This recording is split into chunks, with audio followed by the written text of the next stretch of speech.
Buenas tardes, buenas noches, buenos días, según donde nos escuches. En un programa más de mapas, hoy con una invitada muy especial que nos va a hablar de un tema muy interesante, pero siempre le damos ese privilegio a Adela para que lo haga.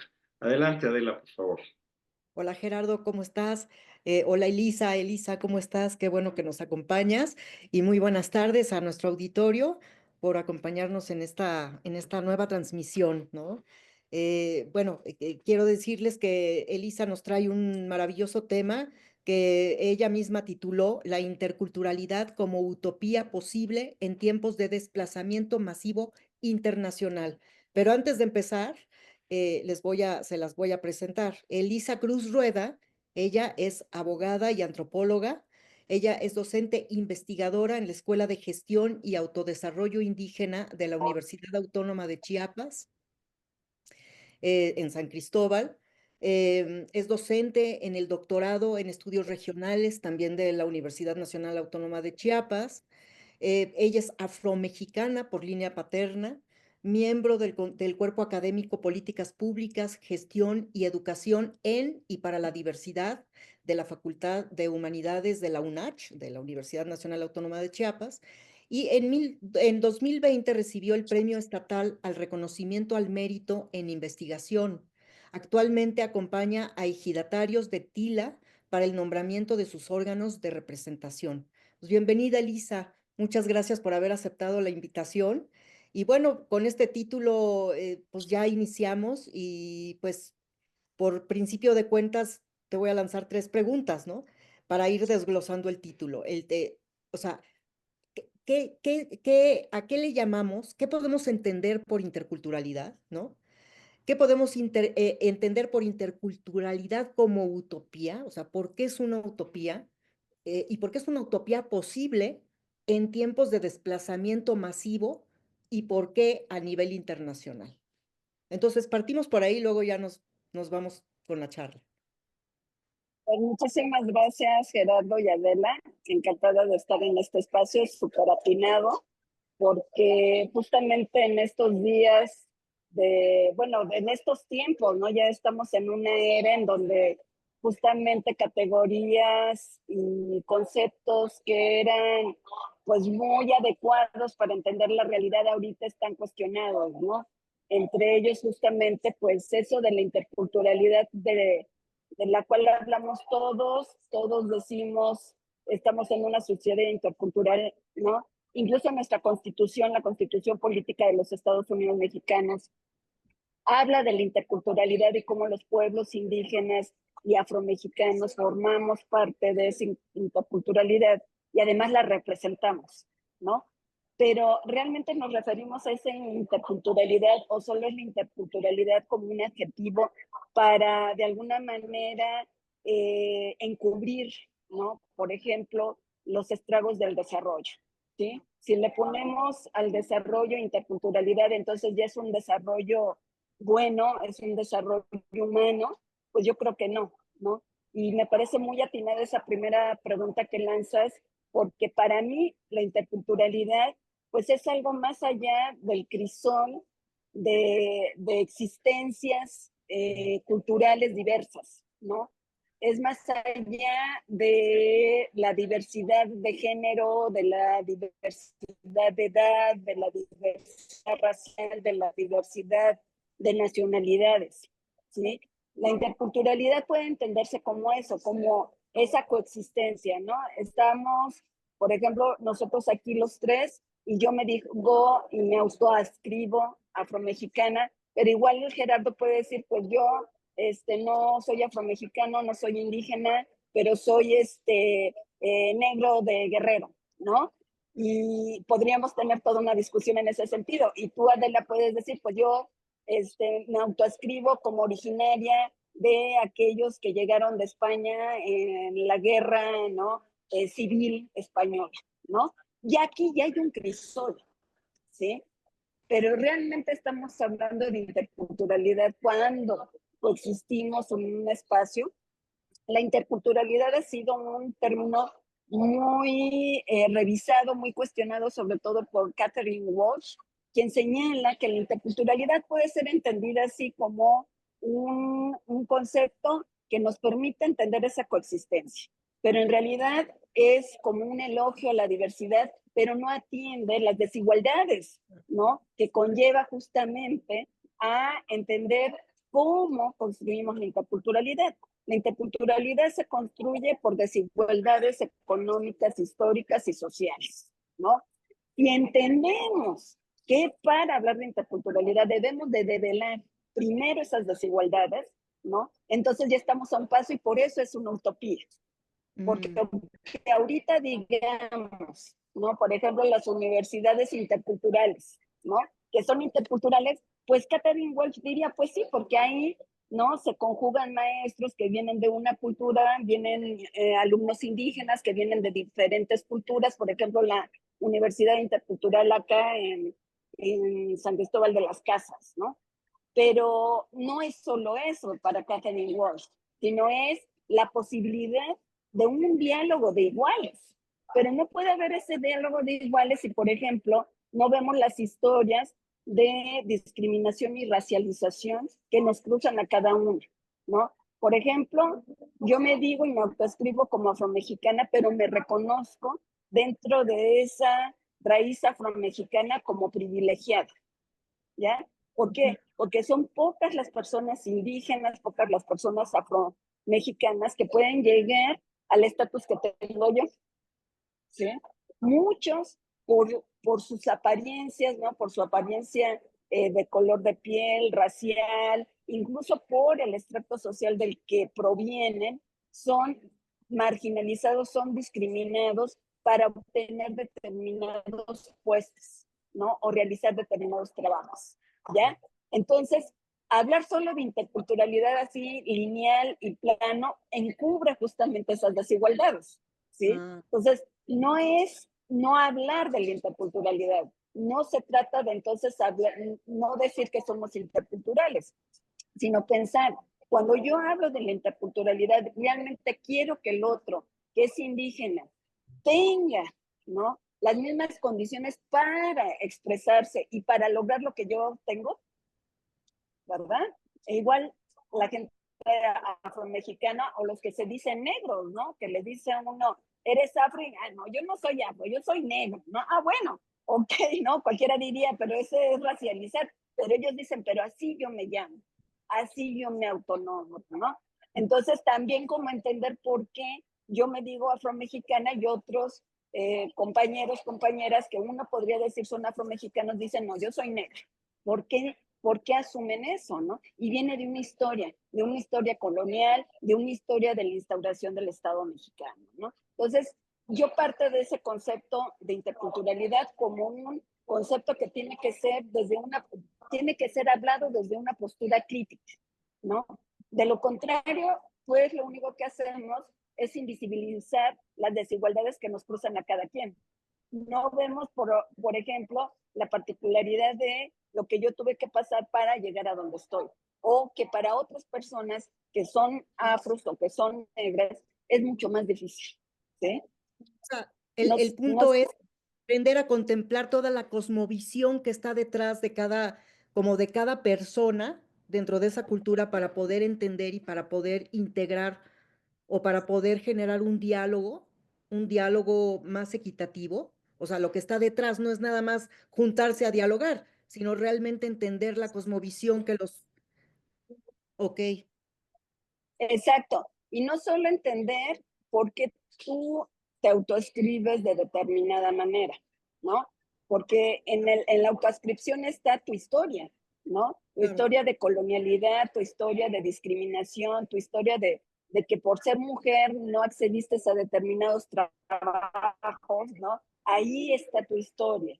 Entonces, no solo es la cosmovisión como sentido de mundo, cómo veo yo el mundo, y cómo lo veo diferente a cómo lo ves tú, ¿no? Sino que va mucho más allá y sobre todo entender, ¿no? Lo que cada persona tuvo que transitar para llegar a donde llegó. Por ejemplo, mis alumnos, ¿no? Tengo alumnos que son de Sinacantán, que son xochiles, tengo alumnos que son de Tila, que son choles, ¿sí? Sinacantán está muy cerca de San Cristóbal. Es una, digamos, una población indígena muchísimo más asimilada a la cultura no indígena, ¿ya? Tienen muchísimo más acceso a vías de comunicación, a tecnologías, a conectividad, etcétera, lo que no tienen los choles, ¿sí? Ellos para conectarse se tienen que ir al punto más alto para agarrar señal, ¿sí? Cuando los pongo a los dos a hablar, a los choles les cuesta hablar el español, ¿sí? A diferencia de los de Sinacantán. Cuando yo les doy clase y aplico un ejercicio, porque nunca aplico exámenes, siempre es por proyectos, por productos, por resultados, ¿sí? A los choles les cuesta más trabajo escribir en español, ¿sí? Que a los auxiles de Sinacantano de Chamula, que está a media hora, 1 hora de San Cristóbal. Tila está a 8 horas, ¿no? Con todo lo que ello implica, ¿sí? Ahí en ese punto, yo entiendo que estoy en un grupo intercultural, pero no los voy a calificar igual, ¿sí? Claro. Reconozco el logro que tiene el alumno chol, porque ya ubiqué que tiene complejidad para expresarse en español, pero lo hace perfectamente en su lengua, ¿sí? Entonces, yo le pido resultados a partir de lo que él me puede dar, lo que ese alumno me puede dar, que puede ser un esquema, que puede ser un video, que puede ser un ensayo, etcétera, ¿no? Y para mí los dos pueden, ¿no? Estar igualmente capacitados, pero no los evalúo desde una misma regla, ¿no? Desde un mismo plano. Considero otros aspectos porque reconozco que, por ejemplo, Tila, a diferencia de Sinacantán, desde hace más de 30 años vive en una constante situación de violencia, ¿sí? Apenas el grupo de élite policíaco del actual gobierno, del gobierno actual, ¿no? Valga la redundancia, de Eduardo Ramírez, entró, ¿no? Que se llaman pacales, entró justamente a Tila y sin medir agarró hasta niños, ¿no? Menores de edad y se les llevó presos, ¿sí? Entonces, esa constante de estar, ¿no? Violentados, aunque no sea en su comunidad dentro de Tila, aunque no sea directamente su familia, etcétera, etcétera, pues plantea una constante de violencia, ¿no? Lo que no tienen los de Sinacantán, ¿sí? Okay. Y que tal vez los de Chamula sí tenían, porque fueron un objeto también de desplazamiento forzado, muchos de ahí, ¿sí? Entonces, si yo como profesor no considero eso, pues puedo hablar de la interculturalidad. Ay, miren, mi grupo son de San Cristóbal, son de Tzotziltes de Chamula, de Sinacantán, y son choles. Pues ustedes se quedan con una idea, digamos, de apariencia y no van más allá de esas desigualdades que les cruza cada uno, ¿no? Como hombres, como mujeres, como representantes o miembros de cada cultura, ¿no? Y bueno, a mí me parece que se hace todavía más complejo en ese sentido, porque así como tú dices, bueno, o sea, por cultura se van ubicando esas desigualdades, esas diferencias, pero también en cada una hay una desigualdad. O sea, igual, ¿no? Digo, lo que me da es que una mujer no vive la misma cultura y la misma cosmovisión, por decirlo de esta manera, una mujer que un hombre, ¿no? Tzotzil, o sea, de las diferentes regiones, que una niña, que un niño, o sea, cada quien desde dentro de una misma cosmovisión vive muchísimos contextos. Entonces, es un mundo o sea, es un mundo muy complejo, pero a la vez puede ser un mundo lleno de posibilidades, ¿no? Totalmente, y eso a lo que tú te estás refiriendo ahorita es justamente la interseccionalidad, ¿no? O sea, como miembros de un grupo étnico, en este caso tzotziles, ocholes, tojolabales, etcétera, compartimos un sentido del mundo. Pensamos el mundo de la misma manera, ¿no? Pero el trato que se da a los niños, que se da a las mujeres, que se les da a los hombres, justamente está cruzado por condiciones de discriminación, ¿no? Que pueden ser propias de la cultura o que pueden ser apropiadas de la cultura dominante, ¿no? Que en este caso sería la sociedad nacional, ¿sí? Donde las mujeres tienen un rol culturalmente aceptado. Son las encargadas de cuidar a los niños y de estar en la cocina y tortear e ir al Nixtamal y no pueden hacer otra cosa porque está mal visto. Igual los niños en la cosmovisión, por ejemplo, Tzotzil, no tienen alma hasta determinada edad, es decir, no son personas, ¿sí? Entonces, ¿qué haces dentro de esa lógica para decir en qué momento es persona y tiene derechos humanos? ¿Ya? Entonces, en ese diálogo es donde tienes que lograr justamente la interculturalidad. ¿Ves? Y es en donde estamos en esa complejidad, porque si a todo le llamas interculturalidad, porque todos convergemos y estamos juntos y dialogamos y compartimos nuestra comida, nuestros vestidos, nuestra música, y eso es intercultural, pues es una parte, ¿no? Digamos, es la interculturalidad en sí mismo, es de lo, digamos, evidente, ¿no? De lo que se puede tocar, ver, etcétera, pero lo que está atrás de eso, que son las desigualdades a lo que tú te referías, como dentro de un mismo pueblo indígena puede haber desigualdades efectivamente. Esa es la interseccionalidad, ¿no? Y es ver entonces la interculturalidad desde un punto de vista crítico, como lo señalaba Walsh, pero también, como lo acabas de decir, desde la interseccionalidad. Un niño indígena en una comunidad que es una comunidad cruzada o entendida desde el androcentrismo, es decir, los únicos que pueden decidir y hablar son los adultos. Y dentro de los adultos, los hombres. ¿Ya? Okay. Entonces ya estás agregando, digamos, complejidades que si no las tomas en cuenta en un momento de diálogo intercultural, pues entonces va a ser un monólogo. Claro, imagínate. Entonces, bueno, estamos hablando de alguna manera de fronteras, ¿no? Es decir, también es como cómo se pueden ir como borrando esas fronteras entre las personas, ¿no? Porque es que ahorita como lo planteas, pues es un mundo, porque entre dos niños de dos culturas diferentes hay una diferencia, hay una diversidad, aunque sean los dos niños varones o dos niñas, pero en la misma cultura hay sus diferencias, o sea, es como un mundo de cosas, ¿no? Y esa Entonces, es la complejidad de la interculturalidad.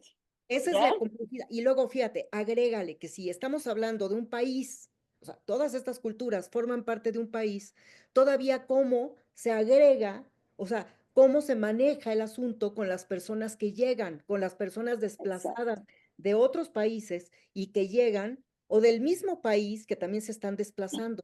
¿Cómo se le hace para también borrar las fronteras de alguna manera y también como promover procesos de intercambio? De diálogo para poder llegar a puntos específicos en común. ¿Cómo se le hace? ¿Cómo le hacen Sí, ustedes y justo eso tiene que ver con tu segunda pregunta de entender la interculturalidad como utopía, como ¿sí? utopía? Ajá, O sea, sí es posible llegar a ese diálogo intercultural de pares cuando tú quieres entender al otro en esa complejidad, ¿no? Y donde ahí el reto es quitarnos nuestros filtros culturales, ¿no? ok, ¿Por qué tengo que ver, por ejemplo, pienso, ¿no? En el istmo de Tehuantepec, donde tengo familiares, ¿no? Del lado de mi esposo, son zapotecos del istmo, ¿no? Y ahí están llegando una cantidad de migrantes que ahí se quedan, ¿sí? Como nunca, o sea, hasta ellos mismos están sorprendidos. Y eso que los zapotecos históricamente han sido comerciantes, ¿no? O sea, han comerciado con Latinoamérica y con el mundo históricamente. Es decir, antes, ¿no? De la instauración del Estado mexicano. Y para ellos es así asombroso, ¿no? Ver tantísima gente de otros países que al igual que ellos se adaptan, ¿sí? ujú, Se adaptan a las lógicas del lugar, porque, bueno, el mismo de Tehuantepec en Juchitán hace calor, hace un montón de viento y demás, y de alguna manera la cultura zapoteca lo que tiene es esa cualidad de yo te acepto y te adopto, empieza a aprender zapoteco, ok. ¿no? Entonces, antes de la llegada de Ay, ya te congelaste. Se nos congeló. Ya, Qué interesante está el tema. Ahorita esperemos regrese pronto Elisa, Elisa. para que nos ayude. La interculturalidad aquí de las redes sociales nos está haciendo algunos problemas también, pero creo que ya estás, Elisa. Ya, a ver, ya te estás Ya se moviendo. mueve, pero ábrenos tu micrófono, Elisa. No, ya lo quito.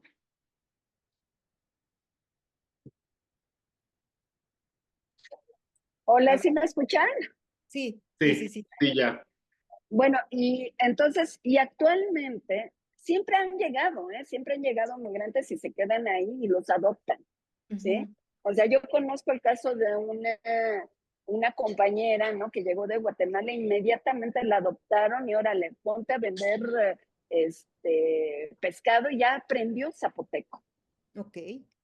¿no? Aprender los idiomas, un día me decías que platicábamos, ¿te acuerdas que me decías que los idiomas es muy importante porque justamente a través de ellos es como la gente puede ir entendiendo y viviendo esas cosmovisiones, o sea, esa cultura, ¿no?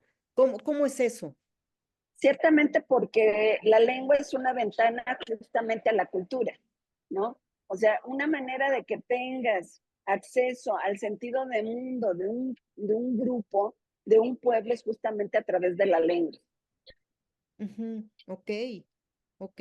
Ahora, ¿cómo se le hace con los desplazamientos? O sea, con las personas que llegan de fuera, o sea, ¿cómo se van integrando? Sobre todo cuando tienen otros idiomas, Sí, ¿no? mira, yo creo que ahorita es muy difícil porque es una gran cantidad de personas. O sea, es, digamos, procesos naturales de movilidad humana, ¿no? Donde la gente llega, por ejemplo, ahí a Juchitán, a Tehuantepec, y son integrados, ¿no? Y son integrados en procesos de largo aliento. Ahorita la complejidad es que es casi, casi del momento, ¿no? Del inmediato. Y ahí es donde está el reto, pero la historia nos dice que no es imposible, por eso es la utopía, y la utopía nos obliga a pensar justamente en lo que dices tú, ¿no? Ujú. ¿Cómo ahora hacerlo con una gran cantidad de gente que antes no llegaba así, ¿no? Y que los procesos de integración cultural, ¿no? Se daban con tiempo, pausadamente, sin obligar al que llegaba, ahora tienes que hacerlo, ni a los que estaban ahora tienen que aceptar, ¿no? Entonces, ¿qué hacer? Es primero que desde las políticas públicas se entienda la interculturalidad, ¿no?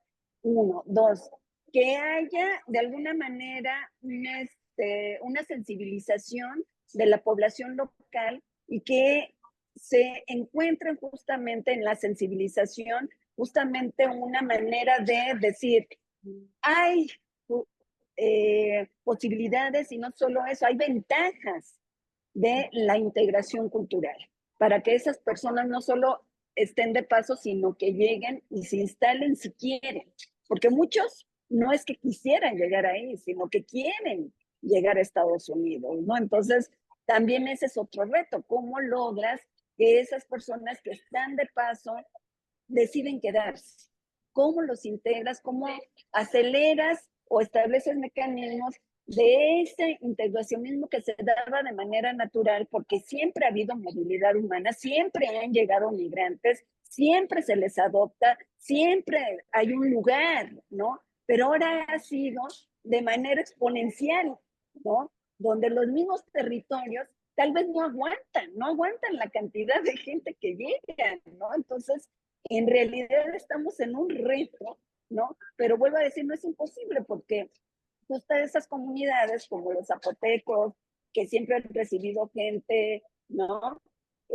Tienen esos mecanismos, pero ahora cómo los exponencias y cómo logras que sean de inmediato, ¿no? Que sean de inmediato esos procesos de integración, ¿sí?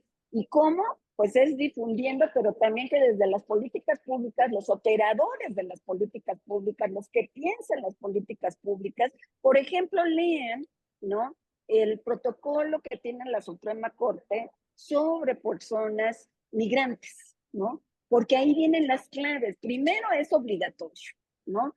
Es obligatorio por mandato constitucional dar condiciones dignas de vida a todos los habitantes que están en México, ¿no? A todos los habitantes de la República Mexicana. Y si eso lo entendemos como ciudadanos, ¿no? Desde ahí podemos decir, porque yo he visto mucha gente que dice, ay, ¿por qué el gobierno apoya a los extranjeros y no apoya a los nuestros que se están muriendo de hambre? Bueno, ahí ya viene una ignorancia de lo que dice del mandato constitucional y de la historia de México como lugar de refugio, ¿no? Que también México se ha caracterizado por eso, ¿no? Entonces, no enseñar eso es establecer condiciones justamente de la xenofobia, ¿sí? Entonces, ¿cómo combatimos la xenofobia? Justamente con información. Y es lo que yo les he dicho a mis alumnos y a personas que se expresan de esa manera. Queramos o no, hay un mandato constitucional que nos protege a todos, ¿eh? Y dice la Constitución, ¿sí? Las garantías de los derechos humanos que establece esta Constitución es para todas las personas que habitan la República Mexicana, ¿ya? Y a veces se nos olvida que fuimos también familia de migrantes. ¿Sí? Claro. Y también es un problema, la desmemoria. Entonces hay que recordar de dónde venimos. Eso es súper importante, no solo para la autoascripción, ¿sí? Sino para la memoria. Y la autoascripción nos ayuda a diferenciar justamente cómo apoyar a una familia de salvadoreños sin obligarlos, ¿no?, a adoptar la cultura mexicana a la fuerza para que se queden, ¿ya? Tienen un modo de ser, tienen un modo de alimentarse, ¿no? Y que incluso ese modo de alimentarse les puede hacer daño si les impones formas de alimentación que son ajenas a ellos, ¿sí? Pero, Entonces, sí. no, pero entonces en todo este proceso de integración, que es como, digamos, irnos hacia atrás, hacia los contextos, toda la historia particular, para y todo esto, sí llega un momento en que se pudieran formar nuevas identidades, Claro que sí, ¿sí? totalmente, porque la historia de la humanidad ha sido esa, ¿no? O sea, cuando hablamos del Homo sapiens, el Homo sapiens es uno de tantos sapiens, ¿eh? O sea, uno ve los documentales de National Geographic y National Geographic nos dice, espérate, ¿no? El Homo sapiens es uno de tantos sapiens. Estaba en Neandertal, estaba el nombre de Cromañón y todos ellos coexistían, ¿sí? Entonces, esto que tú dices es también, forma parte de la evolución humana y no es ajeno a nuestra forma de ser, ¿sí? Entonces, si recordamos eso, si eso le enseñamos a nuestros niños, ¿no? Si eso les enseñamos a nuestros adultos jóvenes, ¿sí? Que son muy perceptivos, ¿eh? O sea, a mí me encanta dar clase porque los chavos le agarran, ¿no? Le agarran la onda, pero inmediatamente, ¿no? Los niños, ¿sí? Los niños cuando somos inocentes no vemos barreras de Claro. ningún tipo, ¿verdad? Entonces, ¿cómo regresamos a esa edad de la inocencia en nuestra sociedad? ¿Sí? Pues primero quitarnos, o sea, haciendo realidad la interculturalidad en nuestra cotidianidad constante, ¿no? Ah, que qué bonito es estar aquí entre Sotiles y Celtales. Ah, sí, a ver, y sabes lo que les cruza en su cotidianidad y demás, eso ya no lo quieres saber, porque te incomoda, porque te recuerda que eres privilegiado, ¿verdad? Ah, Pero en ese ser privilegiado no nos debería de incomodar, sino más bien decir, ¿no? Lo que yo tengo y anhelo, me gustaría que lo tuvieran los demás. Y eso claro. nos hace ser humanos. Y eso es hablar de la dignidad. Y además también es el reconocimiento de lo que las otras personas tienen, porque también tenemos una idea del privilegio desde algo muy material, muy occidentalizado, o sea, ¿no? Entonces aquí el punto Exacto, es que lo que pasa es que no reconocemos la riqueza también de lo otro, exacto. Y esa es la interculturalidad. la ¿Ves? interculturalidad. O sea, es decir, en esta dinámica de interculturalidad en donde se generan nuevas identidades, pues ya estamos hablando de un proceso evolutivo de civilización, ¿no? Por eso es tan importante, Exactamente. ¿no? Y en ese Exactamente. Y en ese, ujú. Sí, perdón. Creo que por eso, en ese sentido, sería muy, muy importante considerar todo este aspecto de la migración, ¿no? O sea, todo este aspecto de la migración como una oportunidad civilizatoria, ¿no? Desde la interculturalidad, entendiéndola como tú nos las estás explicando, ¿no? Totalmente, y yo creo que desde ahí, acciones súper concretas, ¿no? ¿Qué nos puede dejar la migración? La migración nos interpela en la interculturalidad, en la, digamos, en su punto más tajante, tangible, ¿sí? Porque al interior de nosotros, cuando digo de nosotros, vemos indígenas, afros, pues ya es común, ya se nos hizo común, ya es el paisaje, ¿no? Ver a otros que vienen de otros países, eso sí nos interpela, ¿ya? Pero nos recuerda que somos interculturales y que lo habíamos olvidado, ¿ya? Y que la presencia de esos otros nos interpela y nos dice, somos diferentes, nos reconocemos como diferentes gracias a esos que vienen de otros países. Nos reconocemos como originales, nos reconocemos como únicos solo porque vienen otros que reconocemos como diferentes. Pero en esa diferencia hay que tener mucho cuidado de no caer en la xenofobia, ¿no? ¿Por qué? Porque por algo esa gente no llega voluntariamente, está huyendo, ¿no? Y huyendo como también sucede en el desplazamiento interno, forzado interno, ¿no? Entonces, como recordarnos siempre, ¿no? Los que vienen de fuera, entre comillas, ¿no? En realidad están cruzando una frontera que se estableció de manera artificial, ¿no? Pero que están también en el desplazamiento forzado como los que tenemos adentro, ¿sí? Nada más que ya nos malacostumbramos. Vemos, ya se normalizó, ¿sí? Entonces, la oportunidad de ver este contraste nos plantea un contraste que efectivamente, como dices, Adela, es la oportunidad de reencontrarnos como personas, a nosotros mismos, ¿eh? O sea, Claro. ¿qué nos está interpelando la presencia del otro? ¿Por qué nos molesta? ¿No? ¿Por qué nos incomoda? ¿Por qué no pensamos? Y así tratan a nuestros connacionales en Estados Unidos y nosotros tratamos así a los que vienen también oyendo. O sea, como recordar esas historias constantemente, o sea, decir no a la desmemoria y tener una actitud crítica a nuestras propias formas de ser, que son acomodaticias y de privilegio, ¿eh? Porque podemos caer en este punto de por qué ellos vienen y nos quitan trabajo, ¿no? A mí me pasó así con unos alumnos que les dije, dime nada más un migrante que le haya quitado el trabajo a alguien. Uno, solo dime uno. Y se quedan callados. Bueno, no, en otro lugar, no. ¿Ya ves? Se empiezan a hacer imaginarios donde tenemos que crear, ¿no? Al enemigo, ¿sí? Entonces rompemos esos imaginarios, rompamos, ¿no? Y cuestionémoslo, ¿no? No los dejemos pasar, ¿no? Porque en este caso lo dijo un alumno, no lo dejé pasar y le dije, dime uno, solo uno, ¿no? Era un alumno, bueno, ya egresado, que entró al municipio de Acala y era funcionario de Acala, ¿no? Y le digo, a ver, dime un migrante que les haya quitado a alguien de ustedes la Oye, chamba ahí en el oye, municipio, ¿no? Elisa, pero y ese muchacho que dijo eso, esa creencia no la saca de una imitación de la cultura americana, donde son los principales que se han manifestado como dueños del espacio y que dicen, es que estos que vienen nos quitan el trabajo. Y en realidad, bueno, pues lo único que tienes que hacer es tú trabajar, pero el punto curioso es esa cultura negativa, esa cultura de segregación, esa cultura de no permitir la diversidad, se extiende, se pasa también por las fronteras y por eso adoptamos de repente muchos comportamientos de otras naciones no necesariamente positivos.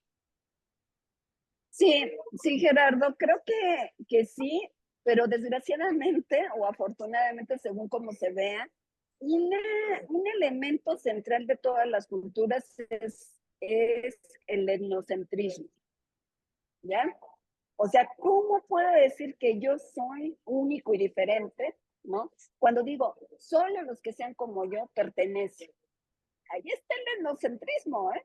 Y lo he visto hasta en comunidades de chamula, ¿no? Donde dicen, aquí es el ombligo del mundo y así se llama nuestro pueblo porque aquí nació el mundo, ¿no? O sea, ¿qué pueblo no dice eso en su imaginario y en su cosmovisión? Todos, ¿sí? Pero si no hubiera ese etnocentrismo, fíjense la paradoja, no habría diversidad cultural. ¿Sí? Entonces, el punto es cómo rompo eso. Y efectivamente, ya hablando en términos de política migratoria, a mí me tocó en una ocasión ir a Estados Unidos y yo veía latinos, ¿no? Y les hablaba en español y no me contestaban, ¿eh? Era así casi como una ofensa que les hablara en español. O sea, ellos ya habían interiorizado, ¿sí? El racismo norteamericano, porque para ser norteamericano tienes que ser racista, Oye, ¿ya? pero por ejemplo, Entonces ahí, esto que tú manifiestas es clarísimo en California, es sorprendente. Tú estás viendo, obviamente, las personas se fueron, se establecieron y no te hablan español así por política, aunque lo sepan hablar. Pero en cambio, exacto. en Miami pasa un poquito al revés. Al parecer, es muy común que si tú estás en Miami están hablando en español, aunque sepan hablar inglés. ¿Qué hace esa diferencia tan notable en un punto y otro punto de los mismos Estados Unidos? Claro, es que quiero suponer que en Miami llegaron justamente los migrantes cubanos. Y Sí. los migrantes cubanos han sido, digamos, un detonante político muy importante. Y no solo político, sino económico, ¿sí? Entonces, llegó un punto en que los cubanos migrantes ahí, pues no tenían por qué, ¿no? Seguir políticas lingüísticas, porque es una política lingüística esa de homologar el inglés, ¿eh? Lo hablas de una manera o no lo hablas y mejor vete a otro lado, ¿no? Porque tú no eres norteamericano, ¿no? Entonces, justamente qué bueno que lo mencionas, porque entonces el racismo y la discriminación, según cada región de Estados Unidos, por ejemplo, pero también de México, se va a manifestar de distinta manera porque, ¿no? En esos lugares el Estado, así como institución, el Estado norteamericano, el Estado mexicano, tuvo orígenes distintos, ¿sí? Su, por ejemplo, no es lo mismo Oaxaca y Chiapas en términos de movimiento indígena, porque justo en Oaxaca, por decirlo así, la sociedad y sobre todo la clase política oaxaqueña sí se identifica como indígena a diferencia de la clase política chapaneca. Ahí sí, la clase política chapaneca para nada decirse indígena, a diferencia de la clase política oaxaqueña. Y tú dirás, pero ¿cómo? Si es el mismo Además, Estado aquí hay mexicano, ¿no? otro distingo que me llamó mucho la atención. Cuando platicas que los zapotecos han permitido más y han dejado más el establecimiento de los migrantes, como que los han acogido más como propios, ¿a qué obedece eso? ¿Por qué esa sensibilidad mayor? Bueno, yo lo atribuyo porque históricamente los zapotecos son comerciantes, ¿sí?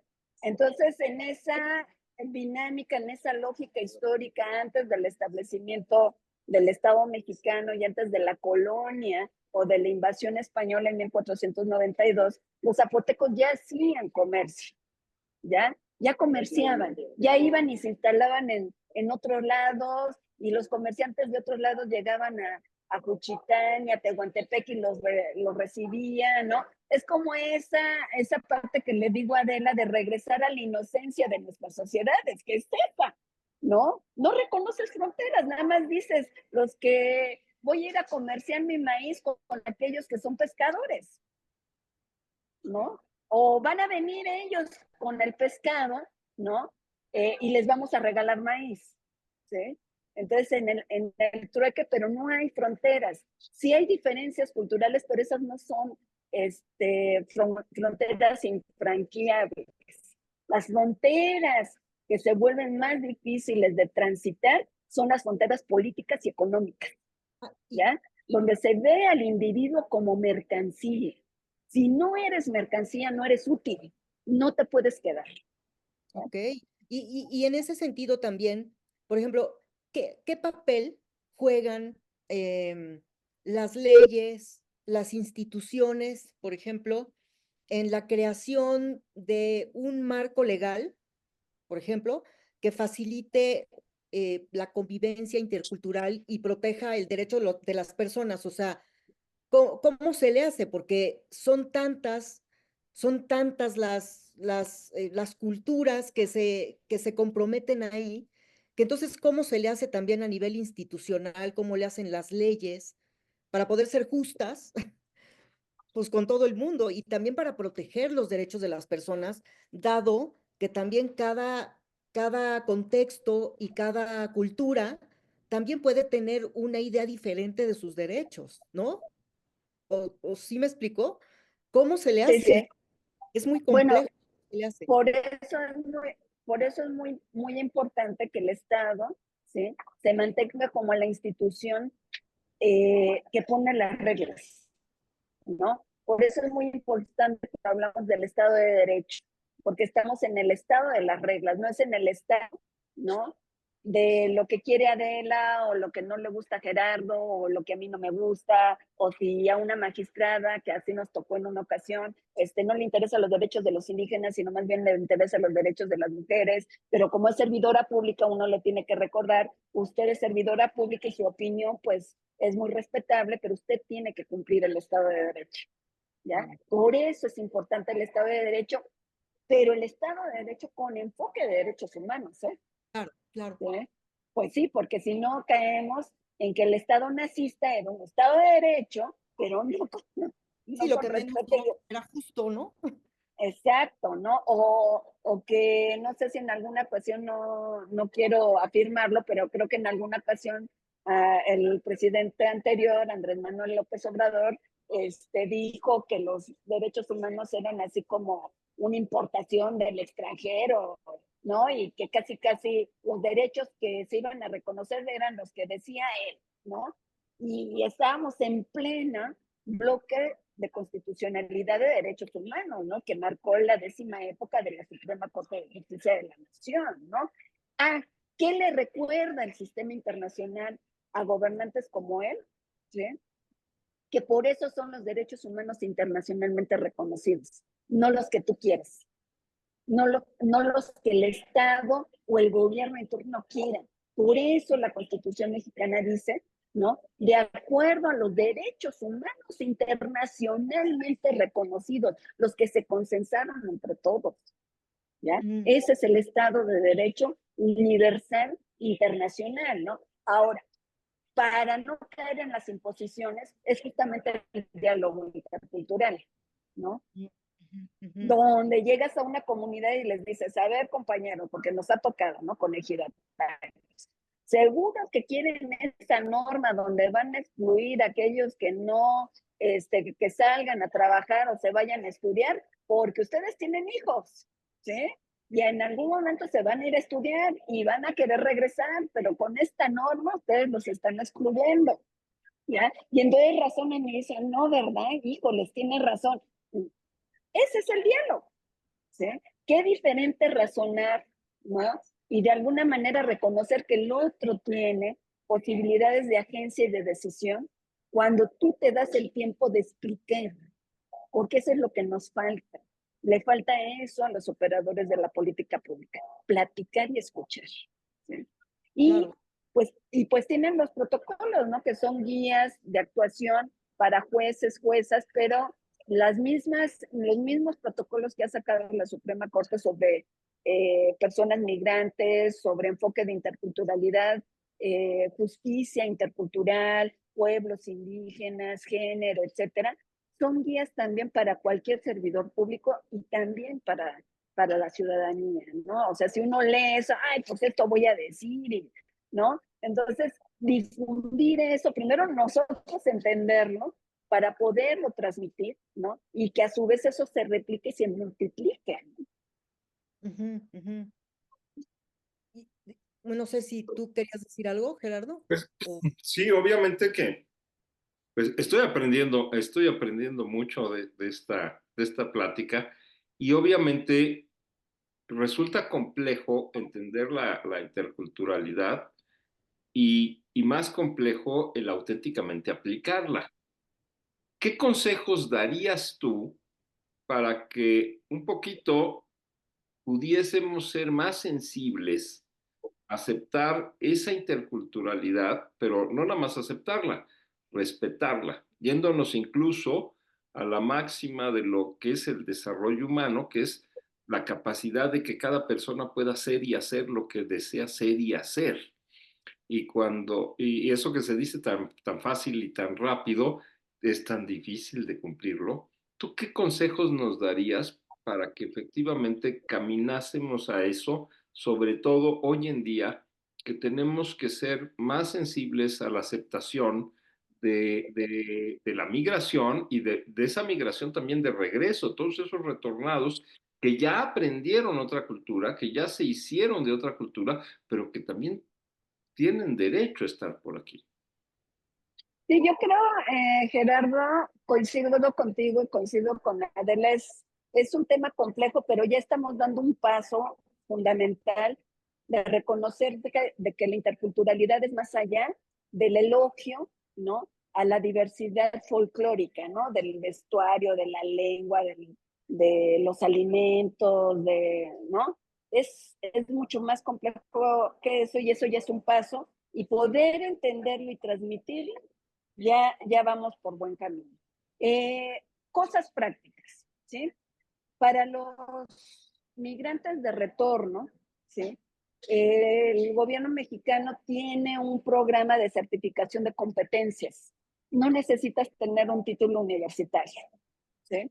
Con que tú tengas el saber hacer, el hacer y los valores que están implicados en ese oficio que aprendiste, ¿no? Que puede ser de la construcción, muchos allá están en esos oficios de jardinería, etcétera, etcétera, y que solo con un procedimiento de certificación, la Secretaría de Educación Pública, a través del Consejo Nacional para la Normalización de las Competencias Laborales, te da tu certificado.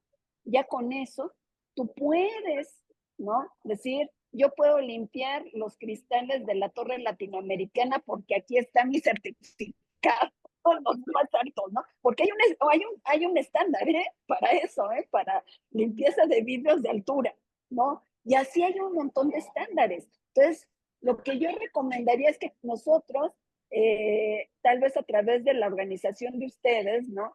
Que pudiéramos incluso revisar qué estándares hay, porque esos estándares sirven tanto a los migrantes de retorno como a los migrantes que ya se quieren quedar, ¿no? Que en sus países tenían un título, pero que pues revalidarlo, etcétera, pues es todo un trámite, ¿no? No creo que sea imposible, pero es muy difícil, pero que sí pueden obtener esos certificados de competencias, pero también revisar porque son más de 1000 estándares de competencia, pero por ejemplo Canadá tiene 20,000 estándares de competencia, ¿sí? Entonces, si los revisamos y entendemos, por ejemplo, estas capacidades que están entrando, esas habilidades, esas competencias que cada una de esas personas migrantes, ¿no? Transfronterizas, internacionales o incluso de desplazadas internas tienen, ¿no? Podemos generar esos estándares, podemos crear estándares para decir, tú vales,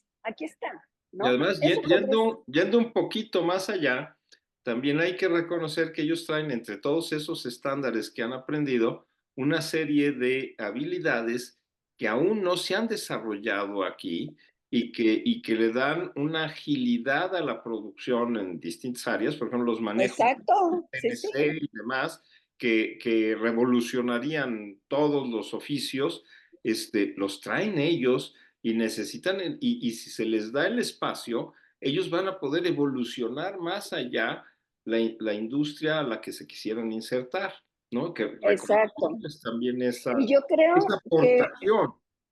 totalmente, y eso que dices, Gerardo, es súper importante porque ¿sí? Hay estándares mexicanos, ¿no? Que se crearon, digamos, por un comité de estándar, que incluso consideran normatividad desde Estados Unidos. O sea, podríamos chequear qué estándares, ¿no? De competencia laboral están en Estados Unidos, traerlos y justamente para darle validez a esas habilidades. Esto ya dignifica a la persona, ¿no? No necesitas un título universitario, tú vales, tú tienes un conocimiento fundamental y eso que dices, Gerardo, porque entonces implicaría un cabildeo con las empresas, ¿no? Para que las empresas, las cámaras de comercio, el sector empresarial creara un estándar de competencia según la industria, según el sector, ¿no? Y con eso, órale, a ver, quienes tengan estas habilidades, órale, los hacemos certificaciones masivas, ¿no? Y en ese momento se les emplea, Ahora, ¿ya? sí, se les emplea, pero por ejemplo, ya hablando desde la parte social, ¿no? O sea, digo, porque estamos hablando de los estándares y de, bueno, esta oportunidad de empleabilidad a las personas, pero socialmente también hay como mucha lucha con eso, ¿no? Como mucho Sí, es prejuicio. una fricción, sí. Tal cual. Entonces, ¿qué mecanismos, no? Como, ¿qué mecanismos de participación o de representación podrían garantizar que las personas que llegan, que se desplazan, tanto internamente como del exterior al interior y todo esto, pudieran ser escuchadas y entendidas dentro de toda esta dinámica y que también pues, sean consideradas como parte ya de la sociedad mexicana? ¿Sí me explicó? O sea, Bueno, sí, yo sé sí, que sí, hay conflictos tremendos sociales, sí, ¿no? sí, sí. Yo creo que tiene que ser una acción de pinza, ¿no? Donde tú vas cerrando la pinza y donde una parte de la pinza es justamente los operadores y los que piensan la política pública, ¿no? Pero eso, o sea, a ellos los tienes que capacitar, ¿no? Mm, O sea, habría que hacer, si nos claro, interesa esto de la migración, habría que hacer una encuesta entre los operadores de esa política. ¿Qué piensan sobre la interculturalidad? ¿Verdad? ¿Qué piensan sobre esas capacidades que traen esas personas? Porque si piensan lo que ahorita nosotros estamos criticando, creo que la cosa va mal, pero está muy bien si se revela, ¿ya? Porque claro, entonces ahí es donde se tiene que empezar, ¿no? Tal vez a poner un estándar, porque hay un estándar de competencia sobre transversalización del enfoque de género para servidores públicos municipales. Se puede hacer uno para operadores de la política migratoria, ¿no? eso A es ver, muy interesante, ¿ves? claro. Pero, o sea, les digo, es súper, me encanta a mí lo de los estándares, yo apenas lo estoy conociendo, pero está desde los 90, desde los 80 del siglo pasado, ¿no? Y apenas ahorita se le está dando un empuje. Entonces, es más bien ver qué perfil debe de tener la persona que trata, ¿no? Cuestiones de migración interna y de transfronteriza, etcétera. Si no cumples este estándar, pues se va a capacitar y a ver, ¿no? Porque los estándares de competencia no solo es saber hacer, ¿sí? Sino que expreses en ese saber hacer tus valores, tus Ah, actitudes, ¿sí? claro, O sea, no es fácil, o sea, es un cambio de mentalidades. Y es lo que tiene que cranear el comité que elabore ese estándar, claro. ¿sí? Pero eso implica ¿Cómo? toda una intervención estructural, ¿no? Totalmente, Esto es que totalmente, realmente es a nivel estructural, totalmente, pero es que institucional, de eso se trata la interculturalidad, ¿no?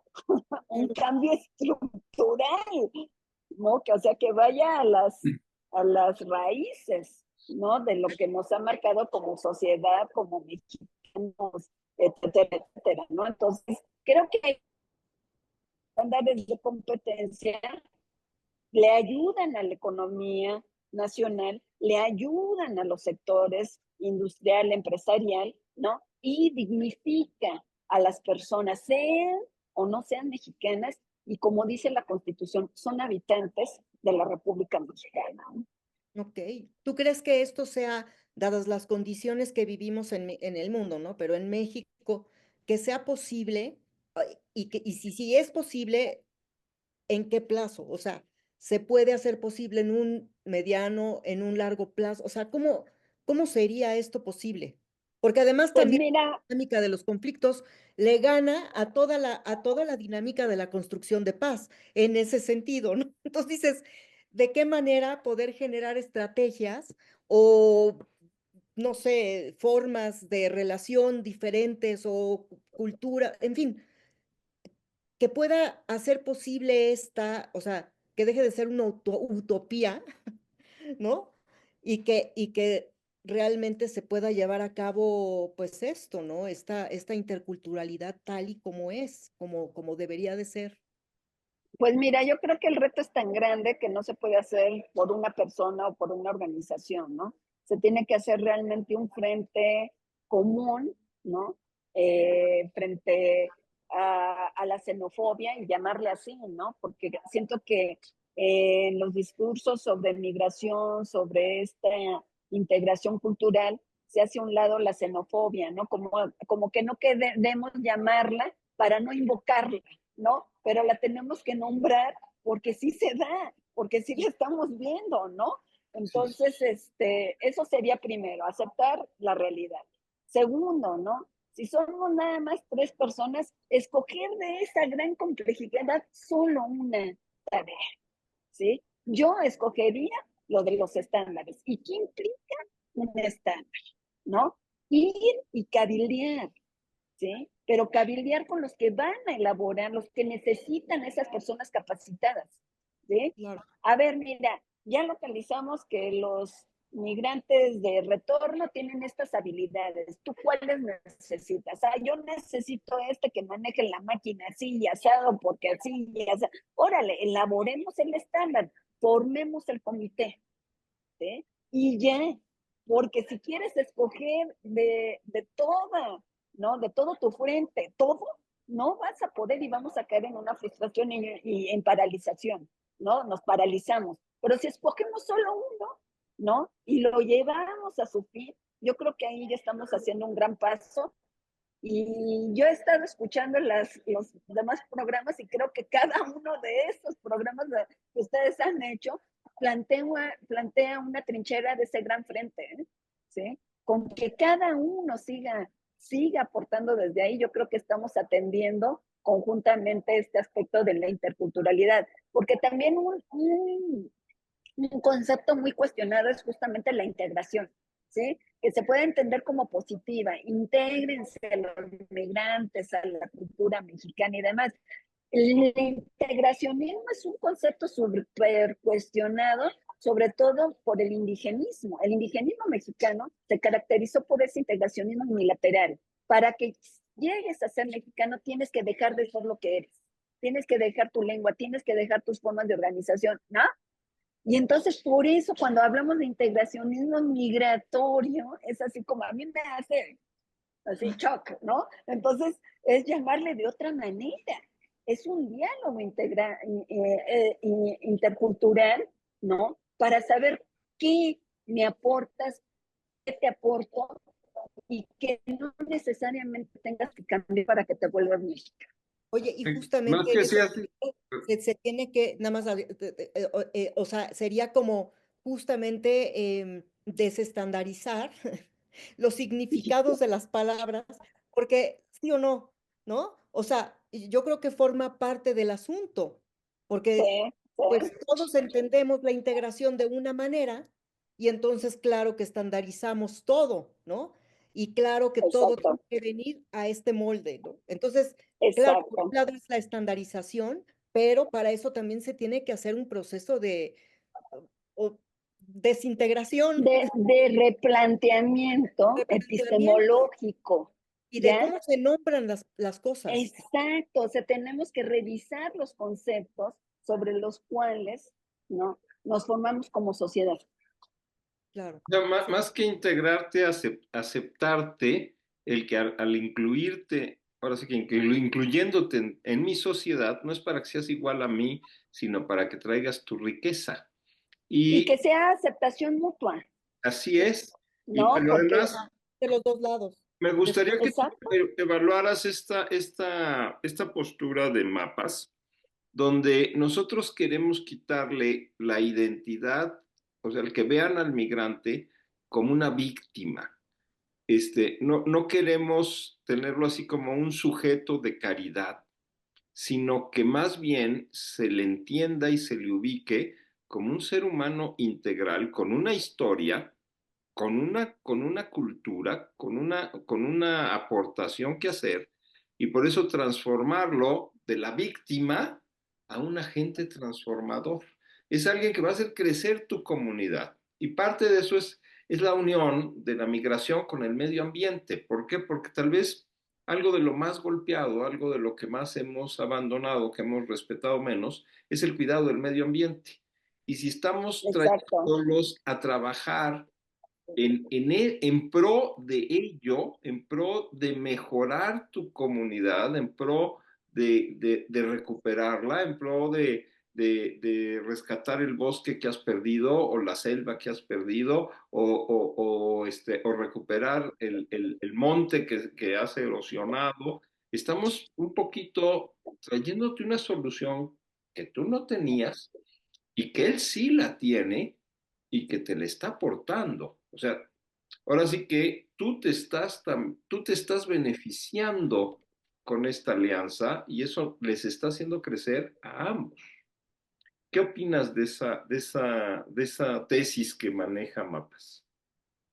Pues me parece súper genial, ¿no? Porque efectivamente a mí tampoco me gusta la victimización, ¿no? Creo que eso denigra a la persona y más bien le dignifica cuando justamente no dices, ¿no? Ven e intégrate, ¿no? Sino, oye, vamos a compartir. Tú tienes algo, yo tengo algo, como los zapotecos, ¿no? Vamos con los pescadores a ver qué nos dan y les llevamos maíz. Ahora van a venir los pescadores, van a traer su pescado, vamos a entregar maíz, ¿no? O sea, el trueque, regresar al trueque a ese sentido, porque lo que dignifica a la persona no es que la pobretes, no es que llores con él su desgracia, no es que llores con esa persona su desgracia, sino que le digas, tienes oportunidades y tienes posibilidades y yo soy una, ¿no? De esos pivotes donde tú te puedes apoyar para seguir, ¿no? Porque sí puedes.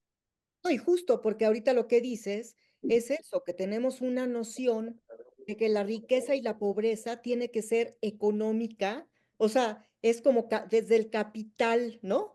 Y no cuando hay una riqueza enorme, ¿no? En todo el manejo que tienen todas en las comunidades hay una riqueza enorme y hay un conocimiento como nadie, ¿no? Porque pues, crecen en Exacto. tienen la experiencia del campo, ¿no? Y entonces, pues es una riqueza impresionante que desperdiciamos, pero les llamamos pobres porque no tienen el dinero, ¿no? O sea, No, les llamamos pobres porque no son como nosotros.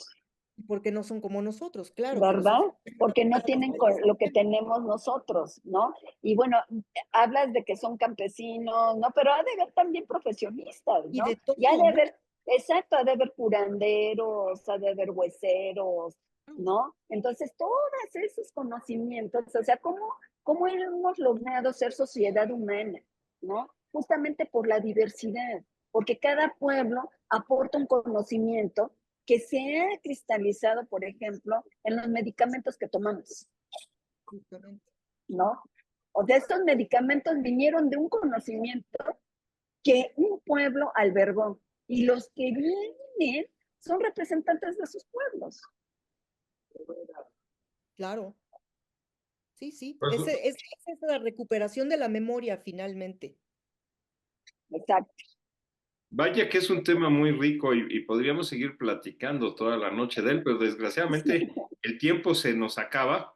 Sí, me toca hacer el papel de villano, siempre decir, ya se nos acabó el tiempo, pero espero que la puerta la sigas teniendo abierta y venir a platicar con nosotros en más ocasiones, pero hoy sembraste una gran semilla en hacer entender y respetar más la diversidad cultural y no acogerla, como bien dices, sino más bien aceptar que te vas a beneficiar con su llegada. Yo te agradezco mucho, Elisa, y dejo aquí ahora sí la palabra en Adela, que luego nos atropellamos mucho porque queremos participar ambos, pero Es que se pone bueno el debate. se pone bueno, sí, te Tengo ganas agradecemos. de estar preguntando y preguntando y todo, pero bueno. Pero sí, no, digo, yo me quedo también con esto, con esta enseñanza de que la interculturalidad no se queda en el folclore, ¿no? Sino que realmente es la oportunidad también de recuperar la historia desde un lugar mucho más, o sea, desde una historia muchísimo más profunda que determina, pues esto, las cosmovisiones, muchas formas de ver la realidad y que desde ahí podemos enriquecer, pero de una manera exorbitante, ¿no? Todo lo que no hemos podido ver. O sea, yo creo que ahí hay una riqueza cultural enorme que está profundamente desperdiciada, ¿no? Y ahora con la migración también es justamente eh, aprender a ver que más allá de las fronteras somos personas con una riqueza enorme, desde muchísimos contextos, con muchas experiencias tan diversas, que eso puede abonar a generar una cultura mucho más productiva, una cultura mucho más enriquecedora en todos los sentidos, mucho más humana, mucho más cercana ¿no? O sea, y forma parte, yo creo que de un cambio de esa civilización, de ese cambio que estamos todos esperando y promoviendo, ¿no? Entonces, bueno, yo me quedo con esto fascinada y con ganas de seguir con la charla. Y siempre Gerardo sí siempre es el que tiene que terminar, porque yo podría seguir, ¿no? Nunca me atrevo a decir que no, ¿no? Pero bueno, pues agradecemos mucho tu presencia, Elisa. Y bueno, pues ya nos estaremos viendo en otras ocasiones, ¿no? Y también le agradecemos a nuestro auditorio que haya estado viendo este video. Agradecemos también que puedan compartirlo con todas las personas que pueda ser posible precisamente para, como siempre digo, hacer que esta red de participación crezca con otras ideas, con nuevos paradigmas, digamos, como para ir ampliando todo el horizonte de lo que implica la construcción de paz, ¿no? Entonces, bueno, muchísimas gracias y nos vemos para la próxima. Y muchas gracias, Elisa. Nos vemos Gracias. pronto. Muchas gracias. Gracias. Hasta luego. Gracias a ustedes.